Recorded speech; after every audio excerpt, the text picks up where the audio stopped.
percaya kepada Tuhan Yesus. Kami percaya kepada Tuhan Yesus. Tuhan Yesus yang ajaib, Tuhan Yesus yang baik. Kami percaya kepada Tuhan Yesus. Haleluya. Mujizat-Mu nyata, kuasa-Mu dahsyat, kasih-Mu ajaib. Terima kasih Tuhan. Terima kasih Tuhan. Terima kasih Bapa. Engkau baik, sangat baik. Di ibadah kedua yang diurapi, diberkati Tuhan hari ini Tuhan. Kembali kami menerima kasih setia-Mu, kasih karunia-Mu yang berkelimpahan dalam hidup kami. Tuhan, berbicaralah di hati kami. Tuntun umat-Mu, tuntun hidup kami Bapa. Berfirmanlah Bapa. Kami ingin lebih mengenal Tuhan lagi. Kami ingin lebih dekat dengan Tuhan lagi. Kami ingin lebih lagi merindukan Tuhan, mencari Tuhan. Engkau segalanya bagi kami Tuhan Yesus. Engkau segalanya bagi kami. Tidak ada yang seperti-Mu. Hanya Engkau yang baik. Hanya Engkau yang bisa menolong kami. Hanya Engkau yang kami harapkan Tuhan. Tidak ada yang bisa disamakan dengan-Mu Tuhan. Kau terlalu agung, terlalu baik. Oh Yesus, aku ingin memuji-Mu, menyembah-Mu, memuja-Mu, membawa hatiku, hidupku. Aku mau berkata, Tuhanku selalu baik bagiku. Yesus,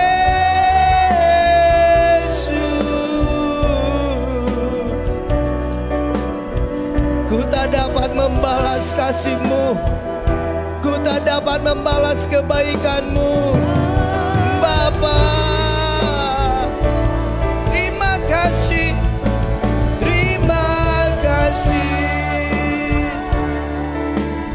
Yesus, biarlah pemberitaan firman-Mu menjadi kuasa dan mujizat dalam hidup kami. Biarlah itu menjadi pintu pengenalan akan Tuhan. Tuhan Yesus, singkapkanlah yang tertutup. Singkapkanlah Tuhan yang terselubung. Sembuhkanlah yang sakit Bapa. Pulihkanlah Tuhan. Kuatkanlah yang lemah. Jamahlah yang menderita. Kembalikan pengharapan yang terhilang. Tuhan, hiburlah yang kecewa. Biar duka citamu menjadi sukacita. Terima kasih, Engkau baik.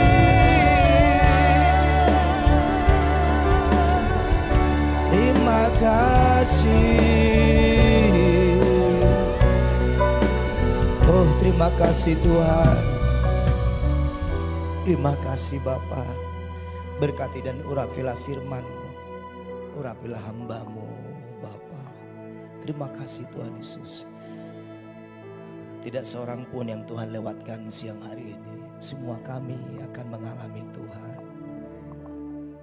Dalam nama Tuhan Yesus Kristus, kami siap diberkati lebih lagi. Yang percaya sama-sama katakan amin. Berikan tepuk tangan yang terbaik buat Tuhan. Silakan duduk Bapak Ibu, silakan duduk.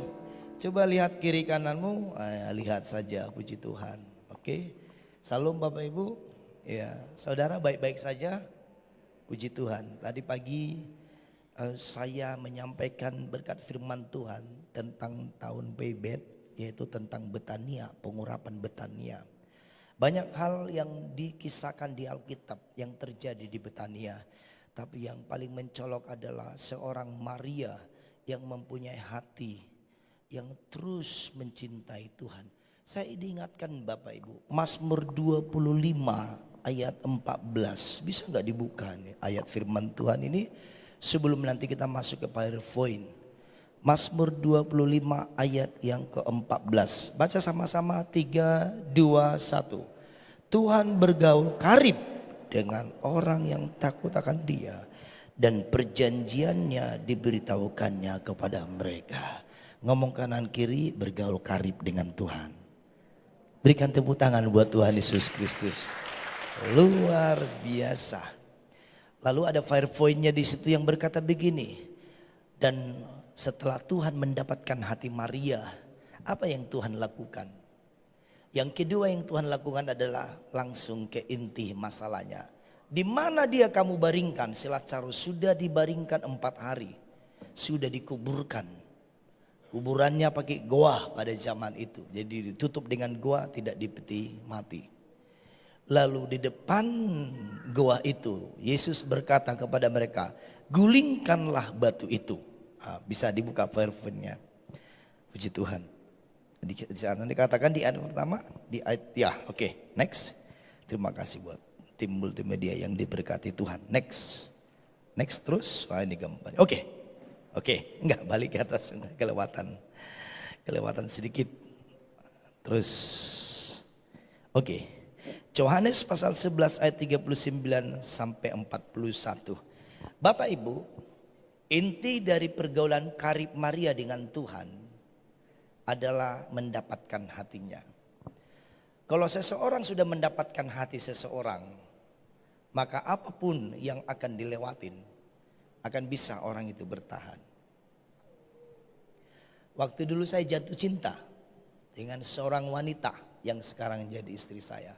Kami pisah jauh. Saya Apel itu pacaran itu cuma 2 kali setahun bisa ke sana. Jauh, rumahnya di Pulau Nias. Buru Harefa ada di sini orang Nias. Tetapi setelah dia mendapatkan hati saya dan saya mendapatkan hati dia, badai yang kami lewatin sampai kami pacaran 3 tahun jarak jauh. Pernah sampai saya bilang begini, Dek, udahlah kita putus aja ya. Kamu cari yang terbaik, yang lebih baik dari saya. Saudara tahu apa jawabannya? Tidak, aku nunggu abang pendeta. Loh, kalau sampai 10 tahun lagi, 100 tahun lagi, saya tunggu sampai kapanpun. Karena hatiku tidak bisa lagi beralih ke yang lain.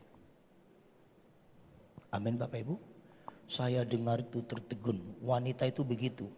Kalau sudah hatinya dapat, luar biasa. Setianya minta ampun. Amin wanita-wanita.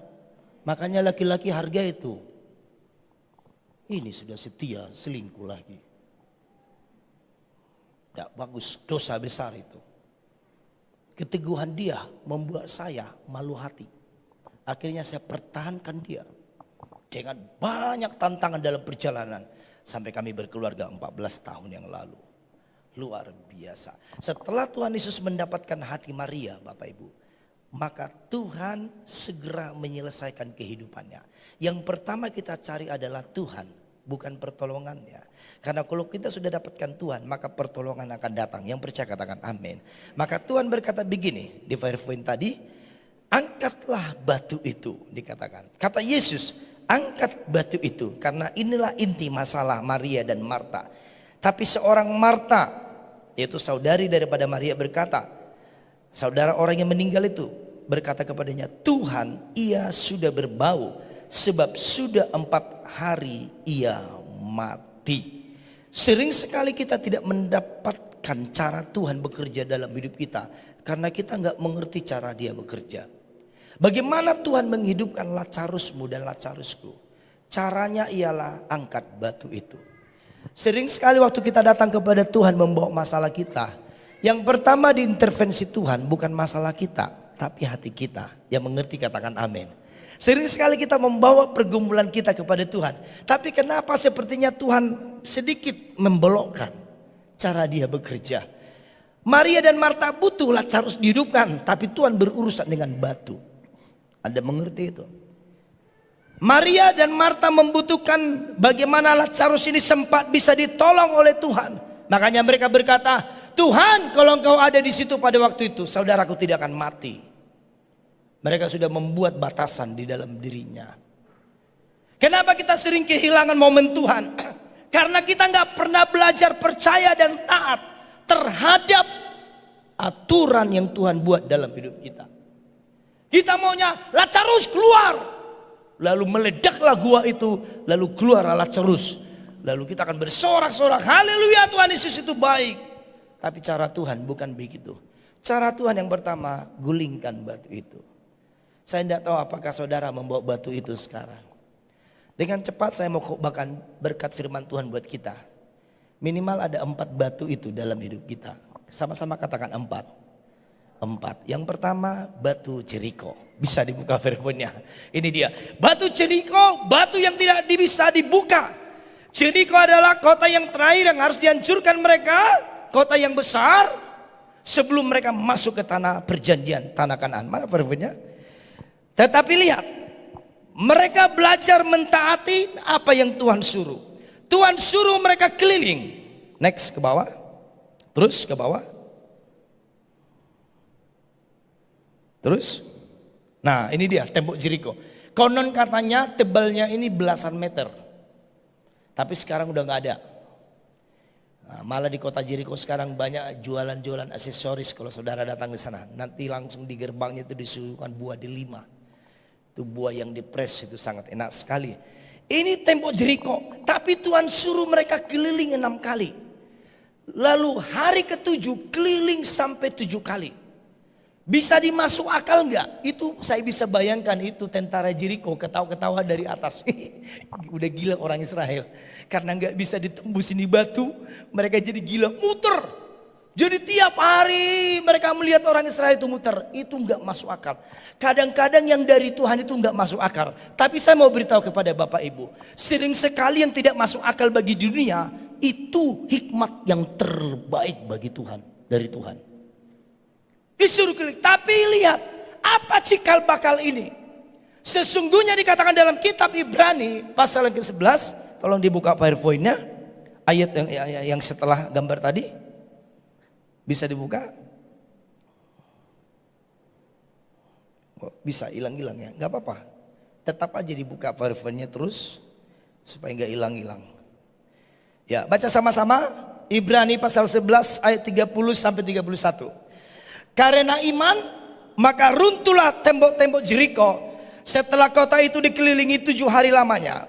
Karena iman maka Rahab perempuan sundal itu tidak turut binasa bersama-sama dengan orang-orang durhaka.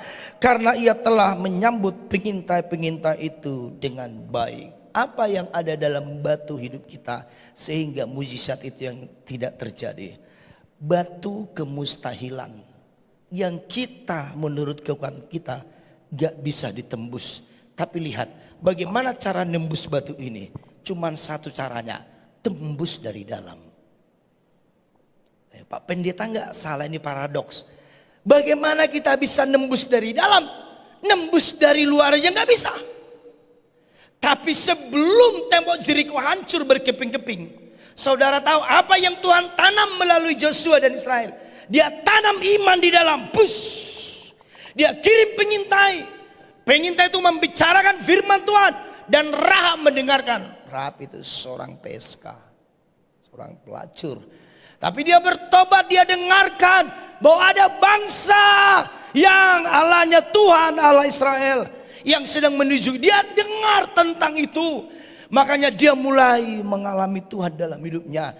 Dan iman itu mulai terbentuk dalam hidupnya. Inilah yang saya sebut menyelesaikan masalah dari dalam. Jangan dari luar. Jadi kalau masalahmu mentok, udah gak bisa lagi diapa-apain. Udah angkat tangan. Udah diusahakan dari segala jurusan. Saya mau beritahu nih, jangan diteruskan. Buang-buang waktu. Diam, berhenti, cari Tuhan yang di dalam. Ngomong kanan kiri, cari Tuhan bilang. Berikan tepuk tangan buat Tuhan Yesus Kristus. Amin. Amin. Yang bisa aja kita lakukan, kita harus berkata, ini bisa karena Tuhan. Jangan paksa mendobrak batu Jeriko dari luar. Tidak akan pernah bisa sampai kapanpun. Pegang ini omongan saya. Caranya gimana? Tanam di dalam. Tanam imanmu. Iman itu gak ada yang bisa lihat, tapi dampaknya das. Makanya iman tanpa perbuatan adalah mati. Anda di depan saya bilang aku cinta Yesus, sementara engkau gak bisa ampuni tetanggamu. Sore men Anda pulang kampung. Karena iman itu harus terbukti dengan fakta di dalam kehidupan kita. Ini saya sebutkan jurus ayam menetas ini. Ada gambarnya sih, itu coba dibuka Pak. Ada gambarnya. Saudara pernah lihat gambar ini? Terus ke bawah. Saudara, ada yang kenal ini gambar ini? Mungkin tiap hari saudara makan dari telur. Lihat itu, celuba. Saya mau ingatkan ya. Kalau Anda sedang netaskan telur ayam, jangan pernah buka dari luar. Jangan ketok. Hasilnya satu, mati. Kenapa ayammu banyak mati? Karena kau buka dari luar. Betul apa betul? Ini rahasia firman. Tuhan izinkan hal ini terjadi dalam kehidupan kita untuk memberi contoh surga. Kapan ayam ini tetap bisa hidup? Kalau dia yang membuka. Biarkan dia buka 21 hari, dia buka dari dalam. Tak, tak, tak. Anda tunggu dari luar. Ngomong kanan kiri, buka dari dalam bilang. Berikan tepuk tangan buat Tuhan Yesus Kristus. Amin Bapak Ibu. Kenapa masalahmu bukan malah makin baik, tapi malah makin hancur? Karena kau paksa sistemmu. Engkau buat jurusmu, engkau buat rumusmu, pengalamanmu. Yang tidak ada apa-apanya itu di hadapan Tuhan. Harus begini, engkau merasa benar, orang lain salah. Padahal yang salah dirimu sendiri. Ini dosa yang luar biasa Bapak Ibu. Ini saya sebutkan jurus ayam menetas. Jericho bisa dihancurkan dari dalam, bukan dari luar. Caranya gimana? Bangun iman. Bangun imanmu.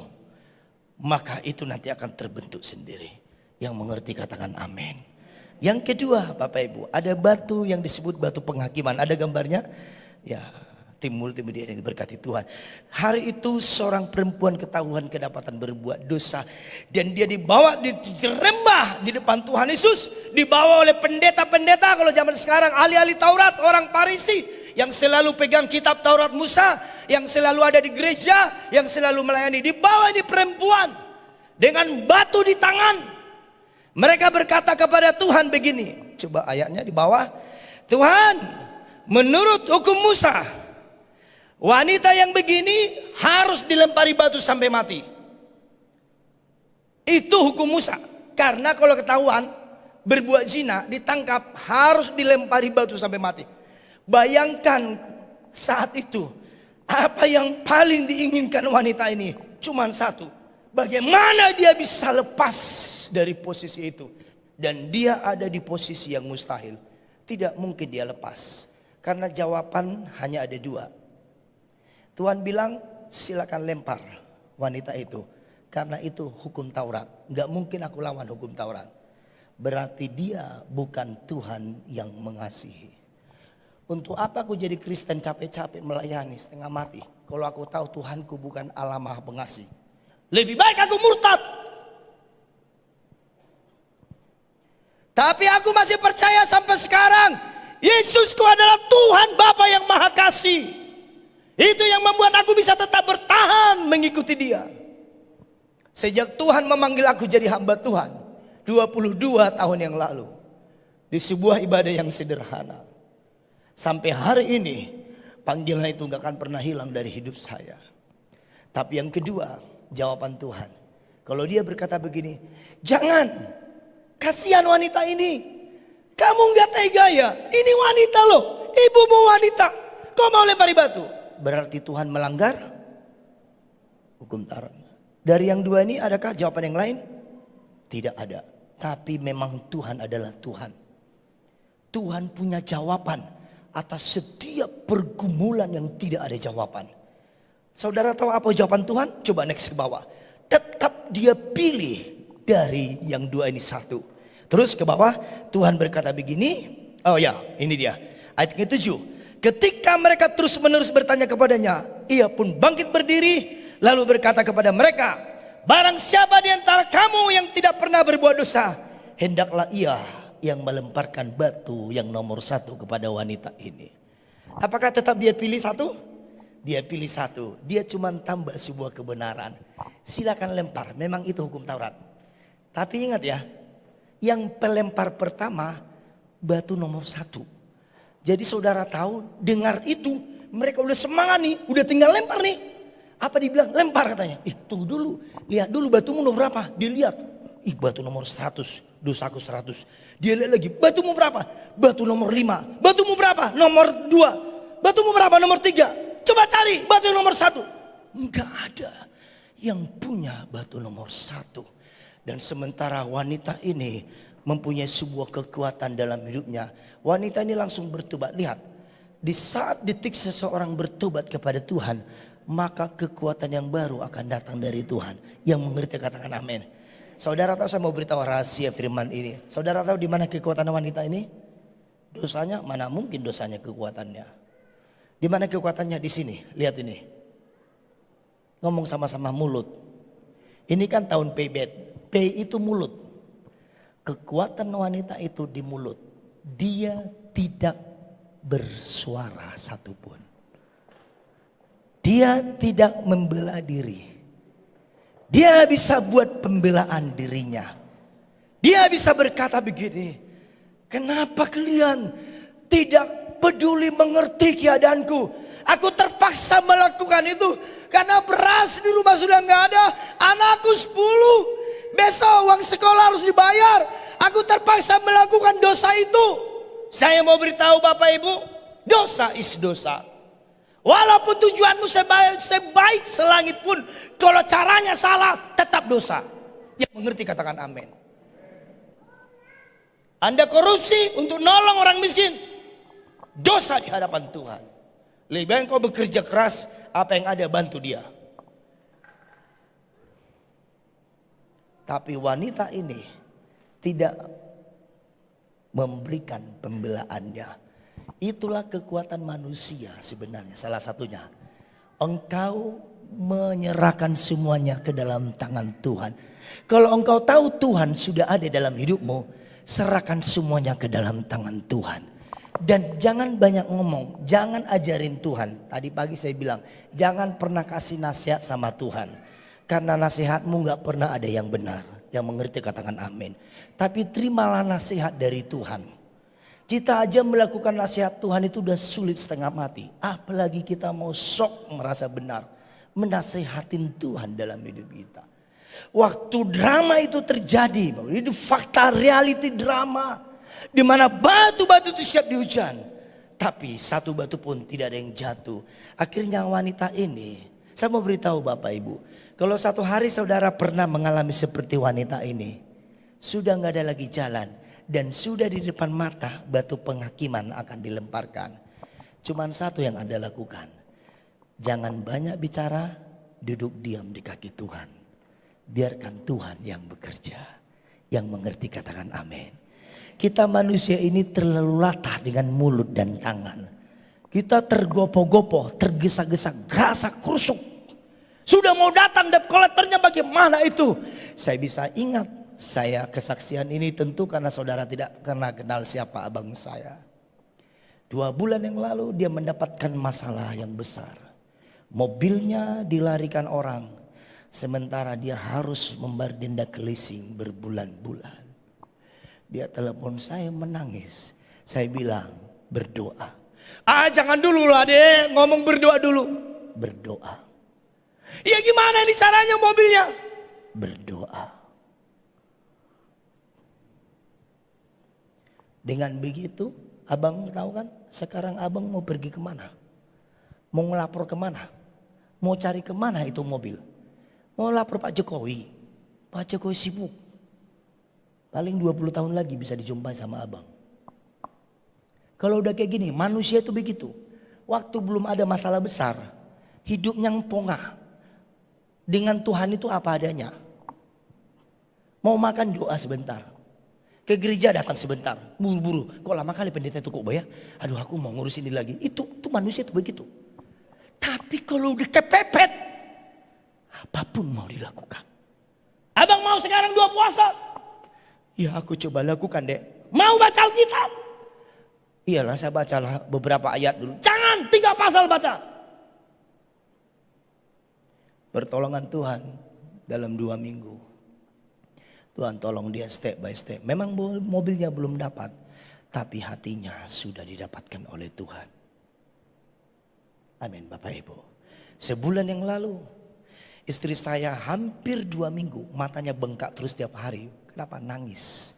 Setiap ditelepon abangnya, lain saya ada 4 di Nias. Punya masalah besar yang nomor 3. Ditelepon nangis. Itu pergumulan tidak akan pernah bisa diselesaikan. Terlalu berat. Terlalu berat untuk diselesaikan. Di abang lain itu bilang udah gak bisa lagi Mama Monik. Panggilan istri saya. Sudah gak bisa lagi. Tapi terus istri saya. Terus kita dukung doa. Terus sampai penjebolan Tuhan bilang berangkat ke Nias. Kalau kami berangkat Bapak Ibu 4-5 juta itu gak kemana. Karena ongkos mobil aja udah berapa juta di kapal laut. Bayangkan kami 4 harus tes PP, tes antigen. Itu udah berapa. Uang kami gak cukup, istri saya lihat saya lihat dia. Uang kita gak cukup mah. Istri saya kasih jawaban yang sangat bijaksana. Yang penting berangkat dulu.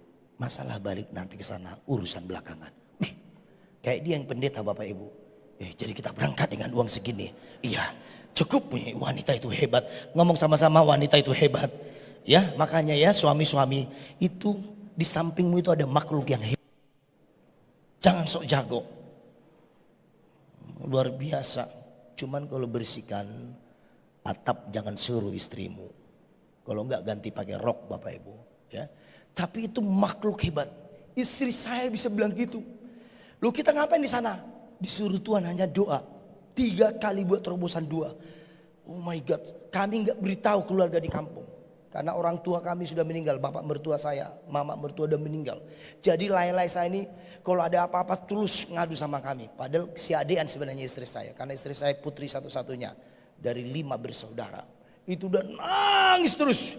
Kami berangkat Pak. Dengan catatan berangkat aja dulu, pulang belakangan.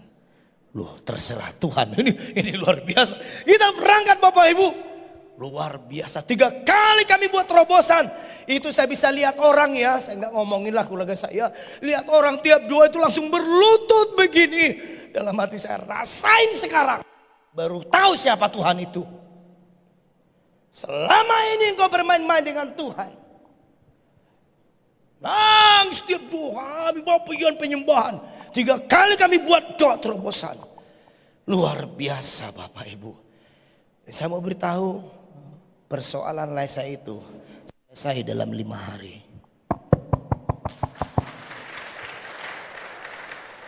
Itu udah hitungan ratusan juta yang harus keluar. Yang keluar cuma lebih kurang 30 juta. Bagaimana caranya pulang Pak? Uangnya tadi gak cukup. Saya lupa nelpon saudara. Itu sebelum pulang. Ada keluarga gak disangka ketemu. Lalu datang itu istrinya. Ambil uang sekepok. Sekepok segini. Berapa jumlahnya gak usah tahu. Pokoknya sekepok. Dia bilang gini, Pak kami tergerak memberikan ini kepada Bapak. Untuk pelayanan Bapak. Itu uang masih sisa sampai kami di rumah. Saya mau beritahu kepada Bapak Ibu. Jagonya Tuhan kita minta ampun. Gak bisa dia mengerti. Dari sini saya banyak belajar. Kalau Tuhan yang suruh just obey. Hanya taat. Jangan ngeyel. Jangan banyak ngomong. Taat saja. Lakukan. Tuhan yang urus belakangan. Saya mau beritahu kepada Bapak Ibu. Akhirnya mereka buang itu batu semua. Karena tidak ada yang memegang batu nomor 1. Tapi saya mau ngomong ini kebenaran. Rupanya di antara mereka yang pegang batu itu. Ada satu laki-laki di situ yang pegang batu nomor 1. Siapa namanya? Yesus Kristus. Oh my God. Saya mau beritahu kepada Bapak Ibu di alam semesta ini. Hanya Tuhanlah yang memegang batu nomor 1. Selama batu nomor 1 belum dilemparkan dalam hidupmu. Engkau masih bisa mendapatkan kesempatan keselamatan. Dan tidak ada yang akan menyentuh hidupmu. Jangan pernah takut. Asal engkau tahu engkau ada di dekat Tuhan. Batu nomor 1 Tuhan yang punya. Makanya Tuhan berkata, siapa yang punya batu nomor 1, lempar wanita ini. Sebenarnya Tuhan mau ngomong sama mereka, selama aku belum melempar batu ini, jangan pernah menghakimi dia. Makanya gak pernah saya takut berapa kali mau mati dalam pelayanan. Gempa di Nias 8,9 skala Richter. I've been there. Saya ada di sana. Tahun 2004. Ada di sini orang Nias. Saya di Jalan Lagunri. Saya tahu semua itu, kejadian itu karena saya ada di sana. Mayat pertama yang saya sakramenkan itu bayi, terlempar, mungkin pecah di dalam, masih hangat, ibunya bingung udah mati apa belum. Saya pencet pangkal pahanya, saya pencet tangannya, udah gak berdiri. Bu, anak ibu sudah mati, besok cari pendetamu. Sekarang saya sakramen, saya angkat ke surga. Bapak, terimalah roh anak ini. Itu di Nias. Jadi keyakinan akan Tuhan itulah. Barulah Tuhan berkata kepada wanita ini, wanita, tidak adakah seorang yang menghukum engkau dengan melemparkan batu? Barulah dia berbicara. Salah satu rumus dengan Tuhan, jangan bicara kalau tidak diminta. Amin Bapak Ibu. Amin. Anda kalau duduk dengan pembesar, jangan ngomong sebelum diminta ngomong. Ngomong kanan kiri, jangan ngomong bilang. Nah, berikan tepuk tangan buat Tuhan Yesus Kristus. Tuhan Yesus luar biasa. Kalau engkau ngomong, maka Tuhan diam. Kalau engkau diam, Tuhan yang bicara. Kenapa banyak pertolongan Tuhan lepas dalam hidup saya dan saudara? Karena kita terlalu banyak ngomong. Terlalu banyak melakukan sesuatu yang Tuhan tidak suruh sehingga Tuhan gak bisa bergerak. Batu penghakiman dilewatkan oleh wanita ini. Hari itu wanita ini tahu bahwa batu-batu apapun di dunia ini tidak akan pernah bisa menyentuh hidupnya kecuali Tuhan izinkan. Yang ketiga Bapak Ibu, batu-batu di dalam hati kita kecil memang, tapi sering dibawa ke gereja Bapak Ibu. Coba lihat ayatnya Pak, multimedia. Ada ayatnya di situ. Terus, nah ini dia. Jadi belum ayat. Jadi waktu Tuhan Yesus menaburkan benih, maka ada benih yang jatuh di batu-batu. Jadi Tuhan memberikan artinya begini. Artinya itu begini. Orang yang dengar firman, dia gembira mendengarkannya. Wih, kau banyak luar biasa. Kau banyak tentang apa? Pokoknya luar biasa. Tapi sampai di rumah, kembali lagi kepada kehidupan yang lama. Kenapa? Kalau datang penganiayaan karena firman itu, karena tanahnya gak kuat dan ada banyak batu, maka firman itu akan menghimpit firman, maka batu itu akan menghimpit firman itu sehingga tidak bisa bertumbuh dan orang itu murtad kata Alkitab. Kenapa banyak orang murtad di dunia ini? Karena firman itu nggak pernah bisa bertumbuh. Makanya tolong dibuka Bapak Ibu, Matius pasal 5 ayat ke-10. Jadi orang yang mengalami aniaya, kalau engkau dianiaya karena kebenaran, itu berkat yang luar biasa. Yang mengerti katakan amin. Kecuali engkau mencuri, engkau dianiaya, layak engkau harus dihukum. Sebaiknya di penjara, supaya bertobat di penjara. Tapi kalau engkau dianiaya karena melakukan sebuah kebaikan, ini janji firman Tuhan buatmu, Matius pasal 5 ayat 10. Tolong kita baca bersama-sama. 3 ayatnya tidak ada di Firphone itu. Buka ayatnya aja Pak. 3, 2, 1. Ya. Ya, next ayat yang ke-11.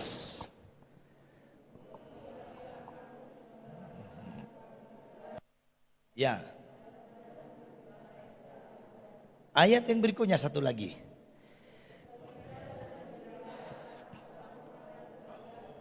Yes.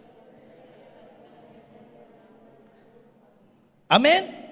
Bersukacitalah di saat kamu dianiaya.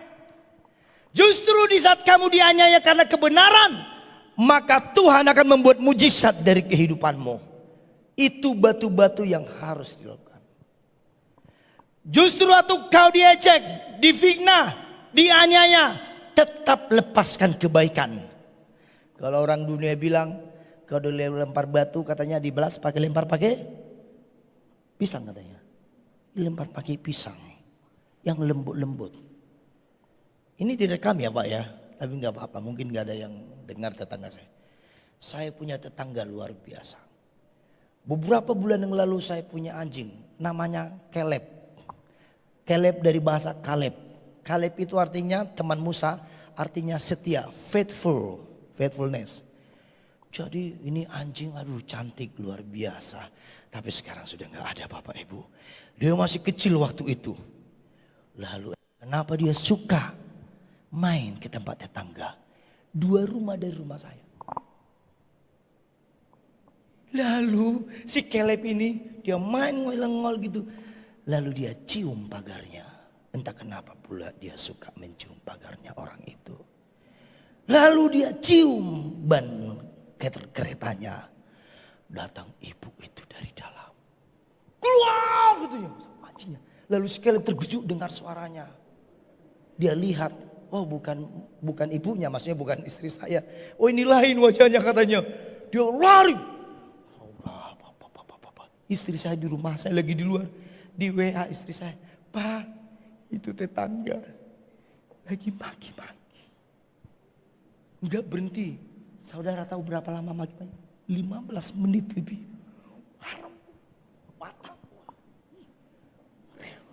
Gara-gara si Caleb, enggak mungkin saya pukul si Caleb. Namanya anjing. Dia pengen mencoba merasakan gerbang-gerbang yang lain. Luar biasa Bapak Ibu. Lalu saya bilang, Caleb, what are you doing? Apa yang kamu lakukan? Dia ngoleh-ngoleh gini. Senang. Dia senang, kita yang menderita. Kadang-kadang kan hidup kita gitu kan. Orang lain senang, kita menderita. Makanya jaga mulut. Kadang-kadang yang mulut yang ngocor, tapi orang udah sakit hati 100 orang di situ. Anda ke 101. Jaga mulutmu. Jangan menderita dia. Ya menderita atas kebahagiaan katanya. Kalau berbahagia di atas penderitaan. Saya bilang sama istri saya, Ma jangan dijawab. Enggak jawab. Cuman enggak berhenti dari tadi. Ya enggak apa-apa mungkin remnya belum saya bilang. Enggak apa-apa nikmatin lah. Ngeri kali Pak katanya. Tapi ngomong ibu itu terus. Bayangkan 2 rumah Bapak Ibu itu sampai kedengaran ke rumah kami. Itu memang pita suaranya luar biasa. Jarang ada manusia begitu. Luar biasa. Dan setiap saya keluar dan masuk ke rumah, saya harus melewati rumah mereka. Enggak mungkin saya terbang dari atas. Dan selalu entah kenapa, mungkin surga lah yang mengaturnya. Setiap aku lewat, selalu ada ibu itu begini. Berikan tepuk tangan buat Tuhan Yesus. Anda ngerti maksud saya? Ini fakta, ini realita. Kadang-kadang kita ini kan orang Kristen ini kan pintar sekali. Tapi kalau udah gak ada realita begitu gak mudah Bapak Ibu. Tapi luar biasa. Tuhan bilang buka jendela mobilmu. Selamat pagi Bu. Dia gak jawab. Tunggu tanggal mainnya. Besoknya lagi. Selamat pagi Bu. Luar biasa. Setelah 2 minggu Bapak Ibu, mereka ada acara untuk memberikan nama kepada anak ketiganya. Dan saya dapat SMS. Bang Pendeta, saya Bapak Anitia, tetangga Bapak. Tadi waktu pagi aku datang, Bapak lagi sembahyang. Maksudnya, haleluya, Yesus. Ya pagi ciri khas kami di situ sampai menggelegar itu di perumahan itu. Karena cuma saya satu-satunya pendeta di situ. 80% polisi semua. 20% jaksa, samsat dan semuanya. 1% pendeta. Tapi 1 pendeta ini bisa membuat goncang mereka. Pak, nanti siang jangan kemana-mana ya. Datang ke rumah. Selamatan kasih nama anak kami. Dalam hati saya luar biasa. Kami datang pakaian cantik, kedua putri saya yang cantik-cantik. Sama istri saya bawa amplop supaya dia tahu. Pendeta pun bisa memberkati. Saya isi di situ beberapa lembar. Bukan uang 10.000 Bapak Ibu, uang 50.000. Datang, saudara tahu? Bukan hanya di gerbangnya yang dicium sama si Caleb. Aku masuk ke kamarnya. Pak pendeta, kata ibu itu. Ini Pak anakku, di mana Bu? Di kamar. Saya masuk ke kamarnya. Dalam hati saya kemenangan terjadi. Berikan tepuk tangan buat Tuhan Yesus itu. Saya pulang, saya ketawa-ketawa sama istri saya. Sekarang Bapak Ibu, belum saya buka jendela. Pak pendeta. Rupanya tidak ada yang mustahil buat Tuhanku Yesus. That is true, itu kebenaran. Bukan hanya slogan semata. Saya masuk ke kamarnya. Anda berani masuk ke kamar tetanggamu? Dipotong kakimu. Saya masuk, saya kasih amplop. Bu, ini si Dedek ya. Makasih Pak Pendeta. Dia terima itu amplop. Anggaplah itu rembesan jilat si kelep. Dibawa si kelebnya. Enggak lah, masa saya bawa si kelep. Cukup kami berempat. Saya mau beritahu Bapak Ibu. Tidak ada yang mustahil buat Tuhan. Kadang-kadang penganiayaan itu adalah pintu surga dalam hidupmu. Justru dengan kejadian itu, sekarang mereka makin baik. Setiap ketemu sama suaminya kerja di Samsat. Pak Pendeta, dari jauh belum muter, Pak Pendeta. Luar biasa. Mereka baru tahu siapa itu Kristen. Kadang-kadang untuk kenalkan Tuhan itu begitu. Gini dia awalnya, gini. Saya terus halo, selamat pagi. Begini. Sampai dibuka kamarnya. Berikan tepuk tangan buat Tuhan. Batu yang terakhir. Aduh udah mau jam 12 sih. Nanti saya dimarahin sama Pak Gembala terlalu lama. Sampai jam berapa Mardos ya? Sebentar lagi ya. Supaya makan siang saudara nanti enak. Yang terakhir batu yang keempat. Ada batu yang keempat Bapak Ibu. Namanya batu Yakub. Satu hari Yakub lari dari Esau. Dan pesan bapaknya kepada begini. Pergi kau ke rumah famili kita yang ada di Haran. Tapi ingat pesan bapak. Carilah istri dari sana. Jangan dari Kanaan. Cari istri. Jadi Yakub ini pelarian. Plus sekalian cari istri. Saya mau berdoa yang cari istri dan suami. Saya berdoa tahun depan kau ketemukan tulang rusukmu. Amin. Khususnya wanita yang sudah mulai lampu merah umurnya. Saya berdoa tahun depan engkau dapatkan yang terbaik dari Tuhan. Berikan tepuk tangan buat Tuhan Yesus Kristus. Luar biasa. Dan dia ada di dekat sumur yang ditutup batu. Lihat itu batu yang besar. Alkitab mencatat batu itu gak bisa diangkat oleh satu orang. Harus diangkat oleh gembala-gembala. Dan jamnya belum bisa. Nanti diangkat setelah gembala. Semua gembala-gembala di kampungnya Siripka itu kumpul. Barulah batu itu diangkat. Dan Yakub bertemu dengan mereka. Dia berkata, hei kenal gak kalian sama bapak ini? Oh ya kami kenal. Kenal gak kalian? Di mana mereka tinggal? Oh ya di kampung sana. Karena itu di perbatasan gerbang. Dan waktu Yakub bicara, next Pak, ke bawah. Tiba-tiba datang seorang wanita. Terus ke bawah. Seorang wanita, lihat itu. Terus ke bawah. Baca sama-sama 3, 2, 1. Ketika Yakub melihat Rahel, anak Laban saudara ibunya, serta kambing domba Laban, ia datang mendekat lalu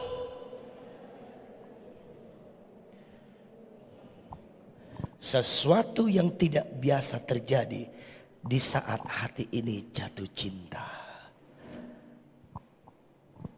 Batu itu gak bisa diangkat oleh satu orang menjadi bisa.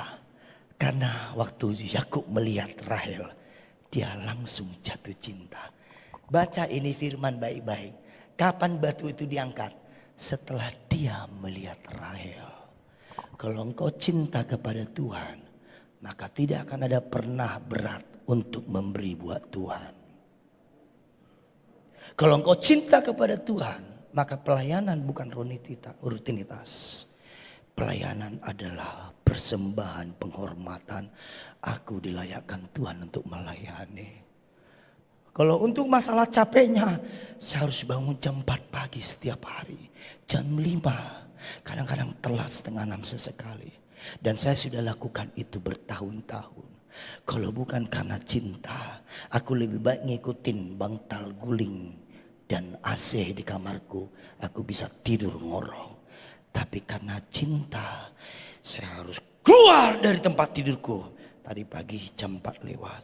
Saya harus cuci muka pakai air hangat. Lalu saya kamar mandi. Dan saya harus mainkan keyboardku untuk menyembah Tuhan. Dan kami tenggelam di situ dengan istri 2,5 jam sampai setengah 7. Karena cinta. Semua karena cinta. Kalau ada cinta di hatimu, tidak akan berat engkau melangkahkan kakimu untuk datang ibadah. Kalau ada cinta di hatimu, engkau akan tega dan berani mematikan televisimu dan firman Tuhan. Karena cinta 1,5 tahun yang lalu Tuhan bilang, hambaku putus cinta sekarang dengan televisi. 1,5 tahun yang lalu saya putus cinta, saya katakan sama televisi, ayo salaman, goodbye forever. Sampai sekarang saya tidak menonton televisi lagi karena cinta. Anda kira-kiranya gampang jadi Kristen itu? Aku paling koji nonton televisi, bisa 5 jam 6 jam. Sambil ngemil bisa nonton. Saya bisa nonton sampai jam 3 pagi. Semua family action, Jackie Chan, semuanya saya sudah tonton itu. Tapi Tuhan bilang, putuskan itu. How about you? Bagaimana dengan Anda? Anda bicara kekristenan, Anda bicara tentang baju-baju yang cantik pakai dasi. Kalau tidak ada korban dalam hidupmu, cinta. Cinta itu mengalahkan segalanya. Cinta itu membuat yang berat jadi ringan. Sekalipun masalahku sekarang masih banyak, tapi karena cintaku kepada Tuhan, aku tetap bisa bersuka cita.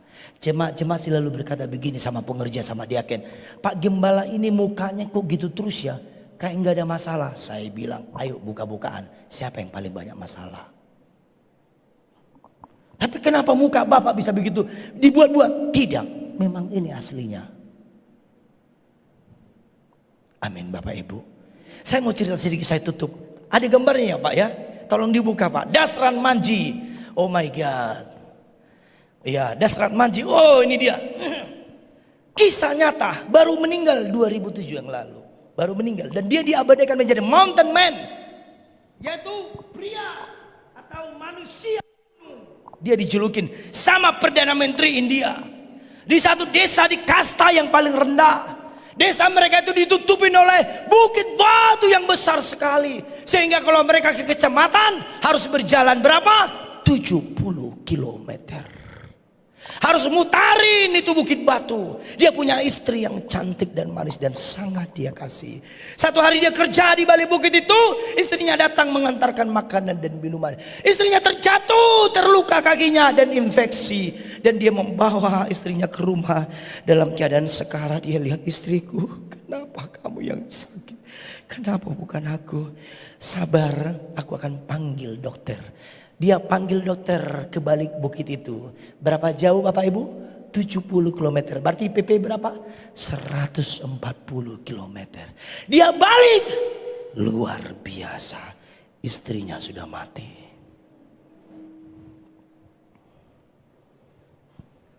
Dokternya bilang, we are too late. Kita sudah terlalu terlambat. Kenapa istrinya mati? Karena dokternya terlambat. Kenapa dokternya terlambat? Karena mengitari bukit batu sepanjang 140 km. Dia marah. Besoknya setelah dia kubur istrinya, dengan berlinangan air mata, dia ambil linggis kecil. Dia ambil pisau parang seadanya, namanya di kampung. Lalu dia bilang begini, ngecap pinggang. Dia ngomong sama bukit batu. Gara-gara kau istriku mati. Demi cintaku kepadanya walaupun dia sudah mati, aku akan belah engkau. Datang tetangganya lihat, ih apa songra, oh, udah gila kayaknya dia sejak mati istrinya. Masa bukit batu dibelah? Aku akan belah engkau. Dia mulai belah. 1 hari, 1 minggu, 1 bulan, tiap tetangganya lewat. Gila katanya. Masa mau belah bukit batu? Diketawain dia. Saudara tahu, setahun, 10 tahun, 20 tahun, 21 tahun, 22 tahun, akhirnya dia bisa membelah bukit itu.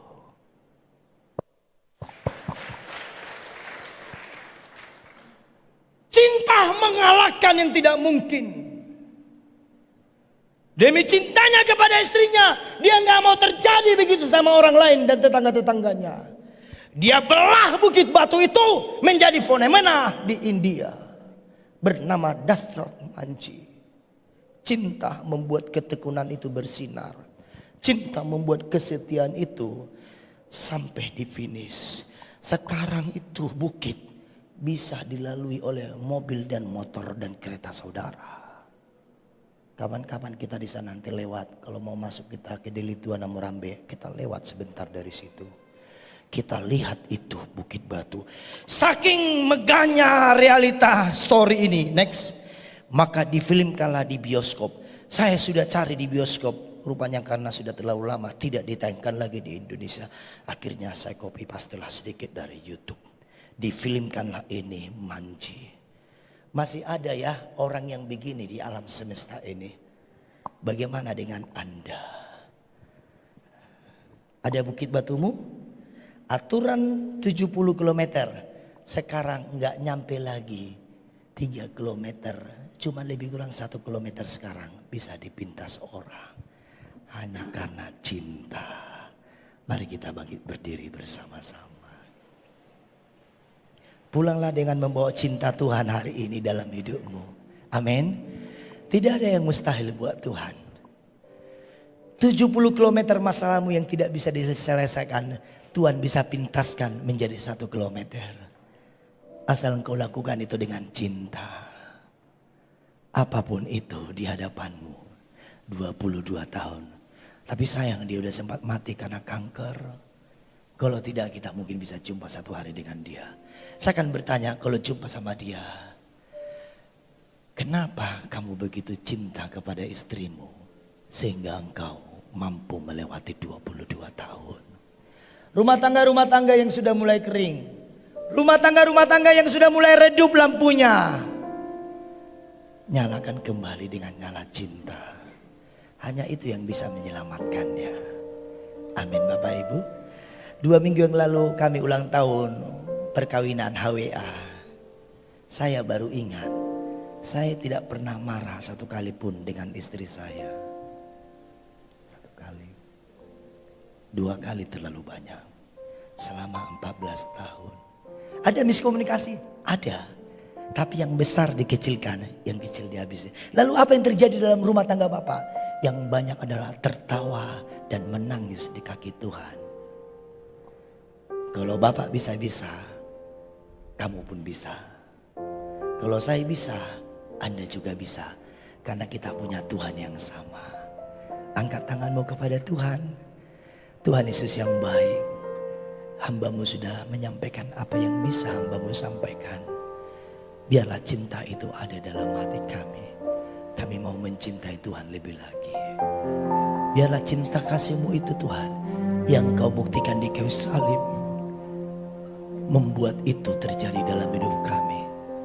Dengan contoh seorang Dastrat Manji, karena cintanya kepada istrinya, dia tekun membelah Bukit Batu selama 22 tahun. Terima kasih Bapa. Dalam nama Tuhan Yesus Kristus kami berdoa dan mengucap syukur. Semua kita diberkati sama-sama katakan amin. Tuhan Yesus memberkati.